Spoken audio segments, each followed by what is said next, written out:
ሀብታም ወንድ ነው ማግባት የምፈልገው ስትል አንድ ሴት ወንዱ ይንጫጫል፣ ትሪገር ያደርገዋል። በዚህ ሰዓት እኮ ገንዘብ ማምጣት በጣም ከባድ ነው። በእኔ እድሜ ያለው ወንድምሽ ሀብታም ነው፣ አባትሽስ ሀብታም ነው፣ እሱ ደግሞ ድንግል ሴት ይፈልጋል። የኔ አባት በዚህ ሁሉ ጩሉሌ በበዛበት ጊዜ ጆፌ አሞራ ጭልፊት፣ የኔ አባት አባ ኮዳ ከጩሉሌ አፍ እንዲፍልቅ አርጎ ድንግልናን ማቆየት በጣም ከባድ ነው። ባይዘው በጣም ከባድ ነው። እህት ድንግል ነች፣ ያንተስ እናት ድንግል ነች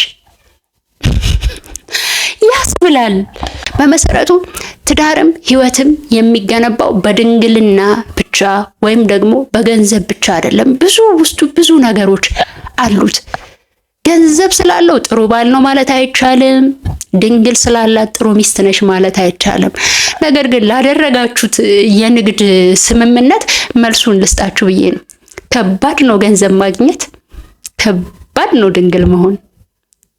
እናመሰግናለን።